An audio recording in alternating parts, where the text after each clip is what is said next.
Anak ini dipatah tulang tangannya. Tulang kaki juga dipatahkan dengan tongkat. Dimasukkan ke dalam toples saat masih hidup.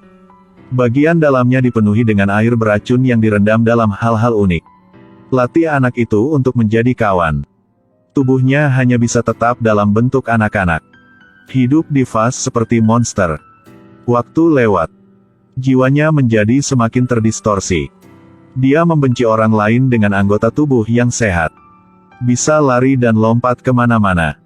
Tidak perlu menanggung tatapan aneh orang lain. Jadi dia diam-diam menyuruh saudaranya untuk membawa kembali banyak anak. Perintahkan adik laki-laki itu untuk menghancurkan kapiler, mematahkan anggota tubuh anak itu.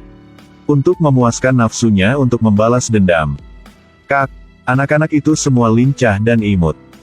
Mengapa kakak dengan kejam membunuh mereka? Tidak ada yang bisa menghentikanku. Orang-orang yang menghentikan kita dari membunuh orang. Sihir mencegahku membunuh hantu. Tiemi yang bersembunyi di sampingnya tidak bisa menahannya lagi. Bergegas untuk memecahkan vas. Meskipun Lantong tidak setuju dengan cara saudaranya melakukan sesuatu. Tapi juga jangan biarkan orang lain menyakiti saudaramu. Ketika dua orang sedang bertengkar.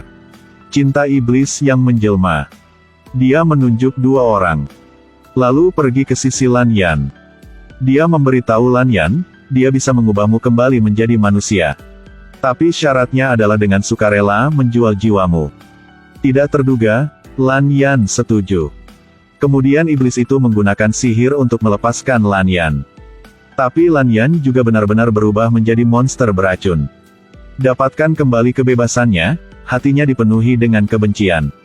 Dia ingin mengubah semua orang menjadi racun sepertimu. Dia melepaskan gas beracun ke arah kerumunan. Siapapun yang terinfeksi gas beracun akan segera berubah menjadi nanah. Tapi dia masih mempertahankan sedikit kewarasan. Masih terima kasih kepada adiknya, mereka sudah saling mengandalkan. Kakak tidak dapat mengubah kembali ke bentuk sebelumnya. Saat tidak berdaya, Lantong ingin membunuhnya. Tapi pisau yang satu ini membuatnya marah. Dia segera memukul Lantong dengan satu telapak tangan dan terbang keluar. Saat mulut Lantong memuntahkan darah segar. Pada saat yang sama, Lan Yan juga terluka. Tuyat Lien menyadari bahwa ini adalah tubuh berkoneksi dalam legendaris. Dalam puluhan ribu pasang kembar, hanya ada satu kasus. Ternyata tahun itu setelah kakaknya dimasukkan ke dalam toples, dia tidak hidup lebih lama lagi.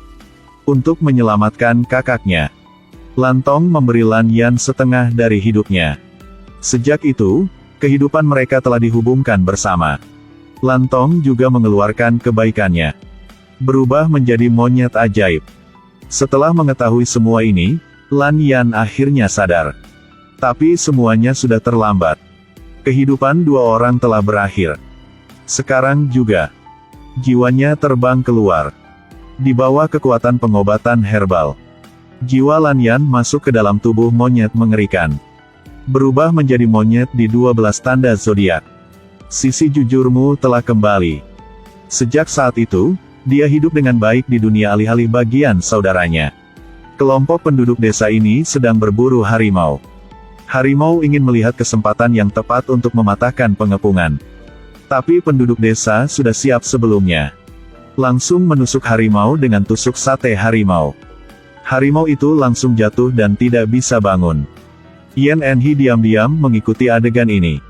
Mengambil batu yang dilempar. Siapa yang melemparnya? Aku. Yen Enhi. Ini Ibu Tinhu, kamu tidak boleh menyakitinya. Tangkap dia untukku. Yen Enhi buru-buru kabur. Penduduk desa mengejar dari belakang. Yen Enhi berlari sekali dan kemudian berbalik. Tarik tusuk sate harimau dari harimau. Harimau itu mengaum dan berbalik dan berlari menuju hutan. Kepala desa memimpin orang untuk melihat Yen Enhi melepaskan harimau itu. Sambil marah, bawa Yen Enhi kembali ke desa, ikat dia. Bahkan memaksanya untuk menikah denganku. Tapi Yen Enhi lebih baik mati daripada rela menikah dengannya. Saat Tinhu dengan senang hati mengambil urat naga itu dan kembali ke desa. Melihat Yen Enhi lagi diikat dan dicambuk secara brutal. Macan marah bergegas. Ingin menyelamatkan Yen Enhi dianggap mampir ke desa. Tin Hu menanyai kepala desa mengapa dia memperlakukan Yen Enhi seperti ini. Dia membunuh substansi naga dan mengembalikan tendon naga. Itu karena Yen Enhi melepaskan binatang pemakan manusia. Hanya menghukumnya seperti itu. Kalau kamu bisa melenyapkan kanibal, balas dendam untuk pemburu mati, mungkin kita akan mempertimbangkan untuk membiarkan Yen Enhi mati. Untuk menyelamatkan Yen Enhi, Tin Hu hanya bisa setuju dengan kepala desa untuk membunuh kanibal. Tin Hu naik gunung untuk mencari kanibal. Ditemukan lagi bahwa pemakan manusia adalah ibu harimau yang membesarkan dia. Bu, jangan takut, ini aku. Kemudian Tin Hu menemukan luka pada ibu harimau itu. Bergegas mencari jamu untuk mengobati ibu harimau. Dia menyuruh ibu harimau untuk segera pergi dari sini. Bebas dari bahaya penghancuran diri. Dan dia harus kembali untuk menyelamatkan Yen Enhi.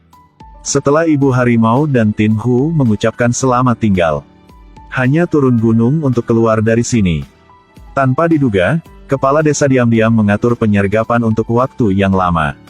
Tangkap ibu harimau dengan jaring besar. Ketika Tin Hu kembali ke desa, ditemukan ibu harimau telah terbunuh. Penduduk desa memakan semua dagingnya. Di tengah kesedihan dan kemarahan, Tin Hu menyerang kepala desa. Dia ingin membalaskan dendam untuk ibu harimau.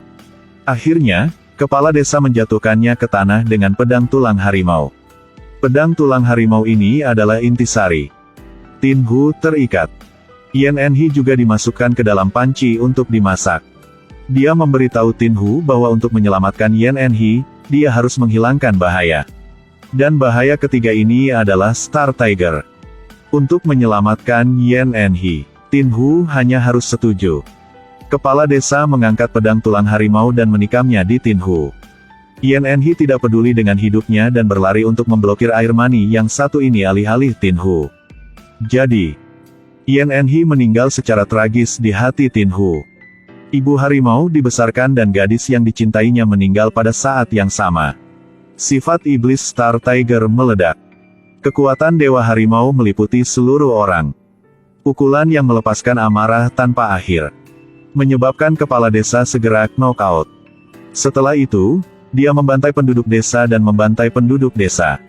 Sekarang juga, Shen Nong dan Sue Lian maju ke depan. Shen Nong mengeluarkan sihir penindasan iblis Star Tiger. Bawa dia ke Gunung Raja Obat untuk perawatan. Rumor mengatakan bahwa ini adalah kampung halaman Enhi Langden. Karena semua orang di sini memiliki 3 mata. Mereka bukan malaikat atau youkai. Hanya orang biasa. Ini adalah air mata 3. Leluhur adalah dewa yang berubah menjadi. Mata mereka melihat sesuatu. Satu mata melihat hati. Oleh karena itu, tidak pernah ada tindak pidana melanggar hukum di negara 3 mata. Tapi ini juga kerugian mereka. Setelah cerita di sini keluar, biasanya scammer datang ke sini. Misalnya, gadis ini bernama Luong Den. Memegang kartu kayu yang mengatakan bahwa itu adalah jimat ilahi. Orang biasa tidak akan percaya. Tetapi orang-orang dari negara 3 mata percaya. Ayo tukarkan uang dengan jimat spiritual. Sekarang seseorang telah mengungkap tipuannya. Tapi dia menjual semua jimat. Kemudian ambil uangnya dan lari. Luong Den menemukan orang-orang di sini sangat mudah untuk ditipu. Dia mulai mencari target berikutnya. Pria dengan penampilan jujur ini bernama Bin An. Selanjutnya dia akan ditipu oleh Liang Chen. Luong Den mengaku sebagai pemburu yang sulit untuk berkeliling dunia. Bin An berkata bahwa dia memiliki 2 harta yang diturunkan oleh leluhurnya. Harta pertama adalah Kuyen Fan Dao, Dewa Senjata. Harta kedua adalah Blood Ngok Kuin Tuong. Legenda adalah bahwa itu diseduh dari batu giok darah berusia 1000 tahun dan buah persik berusia 10.000 tahun. Ketika Luong Chen melihat ini, matanya berbinar. Menanyakan Bin An pasti sangat tersembunyi, bukan? Bin An mengatakan dia mengikuti instruksi dari leluhurnya. Harta karun tersembunyi di bawah pohon besar di belakang gunung. Ada juga slogannya. Di depan batu hijau besar, belok ke arah bayangan. Lurus 100 langkah, ke kanan 100 langkah. Di bawah pohon kamper besar, akan menemukan harta karun rahasia. Tentu, itu sangat tersembunyi, tetapi lebih baik tidak menyembunyikannya. Setelah Luong Den mengetahui aturannya, dia mengucapkan selamat tinggal pada Bin An. Itu benar, dia ingin pergi ke belakang gunung untuk menemukan harta karun. Dia datang ke belakang gunung, mengikuti keputusan Ping An. Tentu menemukan harta karun. Kuyen Fan Dao dibuang seperti sampah olehnya. Hanya sepotong Ngok Kuin Tuong yang menjadi ladanya. Pada saat yang sama, seseorang datang mencari Bin An. Katakan padanya scammer telah datang baru-baru ini. Setelah Bin An selesai mendengarkan penjelasannya, bukankah ini Luong Chen? Dia buru-buru berlari ke belakang gunung, tetapi masih selangkah di belakang. Dia mengambil Kuan Fan Dao yang terlempar di sampingnya. Mencari keberadaan Luong Den. Hasilnya ditemukan oleh Luong Den tidak jauh. Agar tidak dipanggil oleh Bin An untuk menangkap bukti. Rahmat ilahi tanda darah Ngok Kuin Tuong. Tiemi mabuk dan ketiduran. Kemudian dia pergi ke Bin An untuk mengakui ketidakbersalahannya. Dan Tiemi terbangun setelah tidur. Menemukan sebotol anggur yang indah secara langsung lagi. Dia hanya menyesap dan menemukan bahwa itu pahit dan tidak bisa ditelan. Handi melemparkannya ke danau. Sampai malam, adegan mendebarkan muncul di tepi danau.